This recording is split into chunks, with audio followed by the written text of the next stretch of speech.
Le CREPS, c'est un établissement qui dépend du ministère des Sports.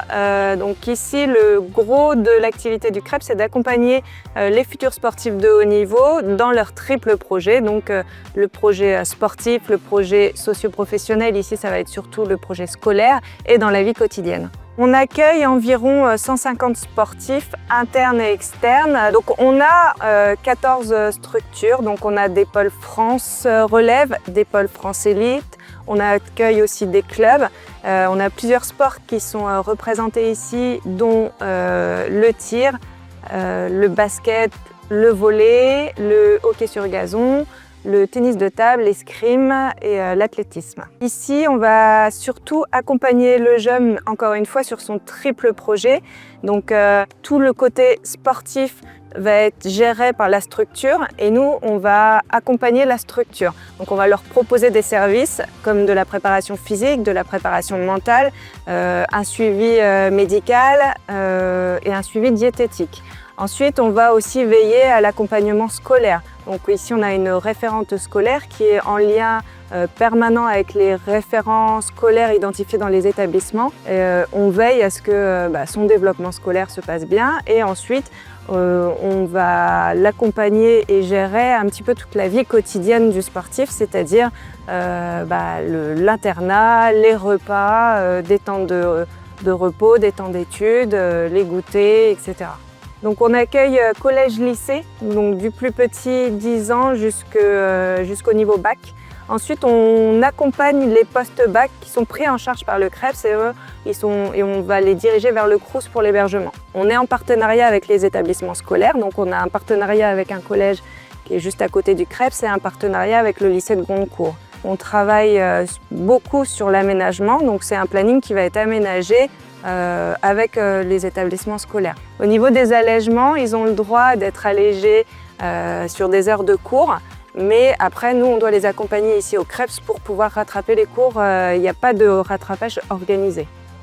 La force, en fait, c'est qu'il y a une logistique qui est faite justement autour du sportif, en fait. C'est qu'on va mettre beaucoup d'acteurs présents autour du sportif. Donc, je pense que la logistique fait que c'est quand même plus facile pour le sportif d'atteindre ses objectifs en étant dans un CREPS que peut-être dans un club.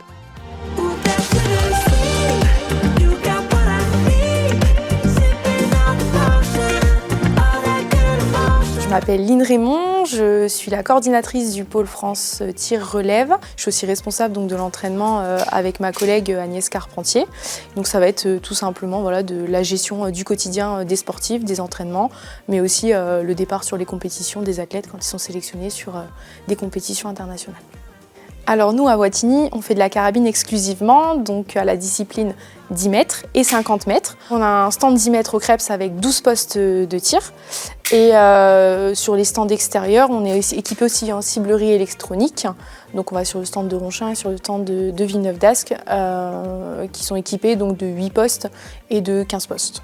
Au niveau du 50 mètres, on s'entraîne donc sur des clubs extérieurs qui nous sont partenaires. À partir de novembre, on passe au SCAT au niveau de la pratique pour repartir ensuite en entraînement extérieur à partir de début février, fin février, quand les températures nous le permettent un peu plus. Alors actuellement, nous sur le site de Wattignies, il y a 10 athlètes. Donc au niveau de l'accompagnement, on est 2 entraîneurs par pôle, ce qui permet un accompagnement assez personnalisé et un suivi quand même assez régulier des athlètes. La mission du pôle, ça va être d'apporter un accompagnement un petit peu plus poussé, un petit peu plus spécifique sur le haut niveau. Donc on va être un tremplin pour l'INSEP, mais aussi apporter donc, un accompagnement plus complet qu'on ne peut pas forcément retrouver dans les clubs, avec un accompagnement au niveau de la préparation physique, du médical et surtout donc, des aménagements d'horaire afin de combiner un double projet au niveau études et sport. Alors au niveau spécificité dans une structure comme le CREPS, on va retrouver donc un centre de santé avec un accompagnement complet des athlètes avec donc une cellule avec des psychologues. Il va y avoir une permanence de médecins avec 1 ou 2 médecins présents par jour, des infirmiers, mais aussi toute l'équipe de rééducation et de kiné. Il va y avoir aussi de la préparation mentale et donc un accompagnement assez spécifique au niveau du scolaire avec une attention particulière portée sur les notes et sur les résultats scolaire et le suivi assez individualisé de chaque athlète.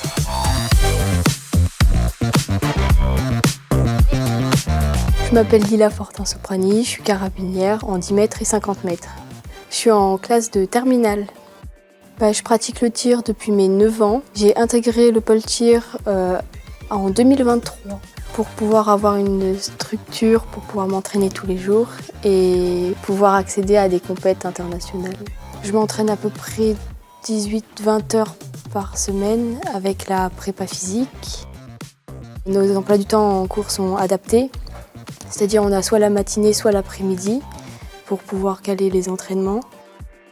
Vu que j'habite en Auvergne, je rentre que pour les vacances. Le week-end, je suis autonome, je peux sortir, je fais mes machines à laver, je travaille. Je ressens ma vie au Krebs plutôt cool.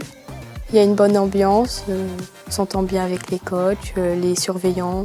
Le groupe de tir, on s'entend tous très bien. Mon expérience au Krebs m'a apporté beaucoup de bonnes choses, comme une évolution sur le plan des entraînements, du tir, social, un peu scolaire aussi. Ça m'a appris à mieux me connaître.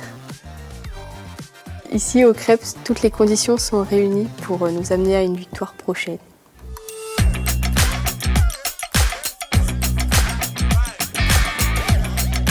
La semaine type d'un lycéen, ça va être donc des cours et des entraînements qui sont combinés ensemble. Donc il y a un emploi du temps qui est établi à l'année avec le lycée.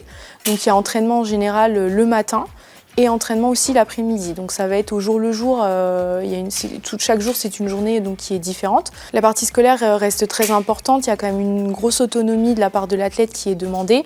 Il y a de l'étude obligatoire quand les athlètes ont des difficultés avec des assistants d'éducation. Lorsque les athlètes sont en première et terminale, les devoirs se passent en chambre, mais cependant, forcément, les notes sont quand même très importantes, notamment pour le dossier scolaire pour la suite. La carrière de haut niveau reste un aspect important, mais la suite au niveau professionnalisation est aussi tout autant importante pour l'avenir de l'athlète et aussi de la personne en elle-même. Je suis Anseline Brackman, j'ai 19 ans. Je suis en licence d'économie-gestion à l'Université de Lille, en L1. Je pratique le tir depuis 5 ans, 4 ans en structure. Le fait d'avoir beaucoup d'entraînements qui soient aménagés avec notre emploi du temps, ça va faire que effectivement, ça va permettre un accompagnement beaucoup plus serein dans le projet. On sait un peu plus où on va, alors que quand on était en club, on tirait sans réellement avoir des objectifs et on regardait ce qui se passait.